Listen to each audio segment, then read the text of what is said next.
안녕하십니까. 다니엘서 10분 강해 18번째 시간입니다. 오늘은 다니엘서 1장 6번째 강의로 하나님의 영광을 위해 산 결과라는 주제로 우리 함께 말씀을 나누겠습니다. 다니엘서 1장 18절로 20절.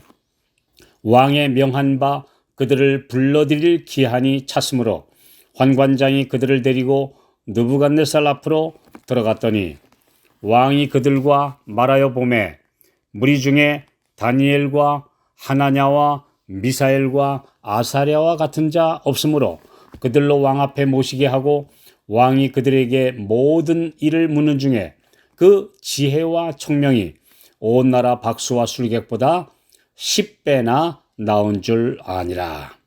다니엘과 그의 친구들이 3년간의 교육 과정을 마치고 드디어 각국에서 온 왕족과 귀족 출신 교육생들 중에 영재를 발굴하여 나라의 관리로 등용시킬 목적으로 바벨론 왕궁에 어전고시가 치러졌습니다. 이 시험에서 네 젊은이들이 모든 면에 월등히 뛰어나다는 사실이 확인되었습니다. 바벨론의 최고 학자들, 명성 있는 박사들과 이교신의 영매자들보다 이들이 지혜와 총명이 10배나 나았다고 기록되어 있는데 이것은 지극히 당연한 것입니다. 이미 이 사람들은 다 출세한 사람들입니다. 그래서 화려한 미식의 만찬과 술과 성적인 쾌락으로 찌든 사람들이 명석한 두뇌를 그대로 가지고 있을 리가 만무였기 때문입니다. 그러나 하나님의 말씀대로 순종하여 다른 데 한눈 팔지 않고 단순하고 깨끗한 자연식을 하고 규칙적인 생활을 하며 열심히 학업에 전념한 이 젊은이들에게 하나님이 주시는 지혜가 함께 하였기 때문입니다.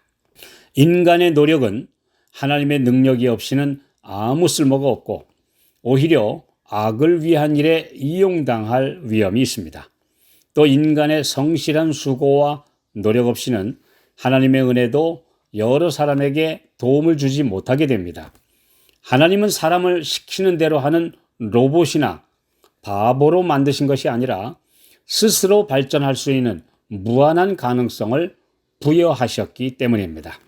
하나님께서 주시는 은혜를 우리의 것으로 만들기 위해서는 반드시 우리의 몫을 해야 합니다. 가만히 있는데 저절로 놀라운 힘이 우리를 장악해서 큰 일을 하게 한다고 착각하면 안 됩니다. 우리의 의지를 그분께 바치고 열심히 순종하고 최선을 다할 때 내 안에서 그분이 역사하시는 것입니다. 하나님의 은혜는 우리로 뜻을 정하고 행하도록 하기 위하여 주신 것이지 결코 우리의 노력의 대용물로 주신 것이 아닙니다. 믿음은 주님의 뜻대로 행하기 위해 그분을 붙잡는 손길이며 믿음 그 자체가 목적이 아닙니다. 사람이 자신의 선한 행위를 의지하면 안 되지만 열심히 행하는 노력 없이 저절로 올바른 인격을 갖출 수는 없습니다. 믿음과 행함에 대해 이렇게 올바른 이해가 꼭 필요합니다. 이 다니엘에 대해서 하나님께서도 평가하셨고 사람들도 평가했는데요. 어떤지 성경의 기록을 보겠습니다. 첫째, 에스겔 14장 14절 20절. 다니엘은 노아, 욥과 함께 3대 의인으로 불렸습니다. 특히 그가 같은 시대를 살던 동년배 비슷한 에스겔 선지자에 의해 그가 살아있는 동안에 그런 평가를 받았다는 것은 설명이 더 이상 필요 없는 아주 놀라운 의인이라는 뜻입니다. 두 번째로 다니엘 9장 23절 그리고 10장 11절로 19절에 보면 하늘의 천사 가브리엘이 그를 은총을 크게 받은 자라고 불렀습니다. 하늘이 어떤 사람을 가장 위대하게 보시는지 그리고 그런 사람에게 특별한 은총을 주시는지 바로 다니엘이 그 샘플입니다. 세 번째, 다니엘 6장 4절. 심지어 다니엘의 원수들도 아무 틈, 아무 허물도 찾을 수 없었습니다. 총리로 청렴 결백할 뿐 아니라 업무 수행 능력까지 완벽하게 갖춘 분이었습니다. 그의 사생활에서도 오점이 없었다는 것은 이 세상의 어떤 정치가나 관료에게서도 볼 수 없었던 모습입니다. 네 번째로 하늘과 땅의 평가입니다. 히브리서 11장 33절에 보면 믿음의 장에 기록된 영웅열전에서 다니엘은 사자의 입을 막은 믿음의 용사로 불리고 있습니다. 다섯 번째, 다니엘서 6장 10절. 그는 기도의 사람입니다. 페르시아의 다리오 왕까지도 그를 너의 항상 섬기는 내 하나님이라고 말할 정도로 기도와 신앙생활이 항상 몸에 배어있는 영적인 사람이었습니다.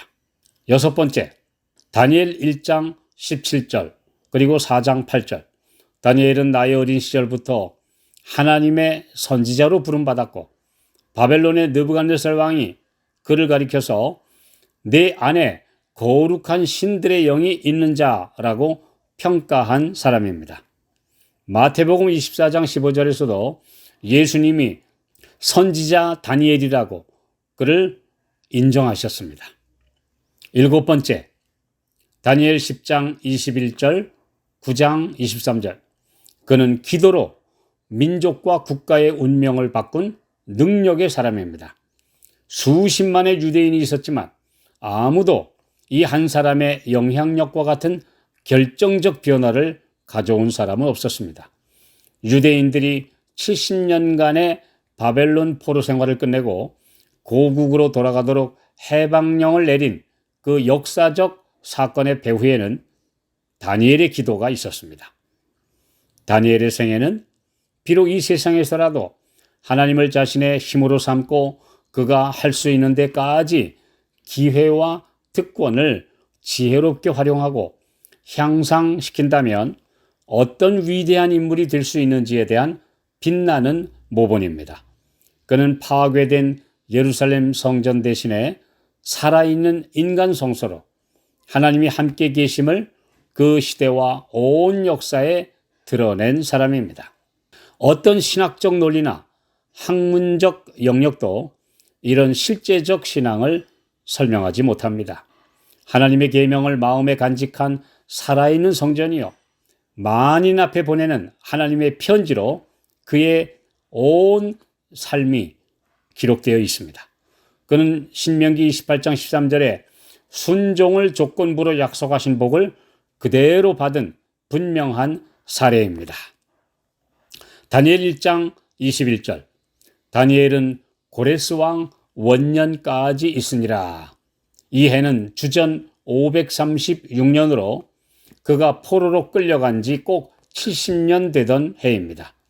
그러나 이후에도 다니엘 10장 1절에 보면 고레스 왕 3년에 계시를 본 것으로 볼 때 그는 10대 후반의 포로가 되어 바벨론과 페르시아에서 70여 년간 활동했으며 약 90세까지 장수하며 선지자의 직분을 현역으로 수행한 것입니다.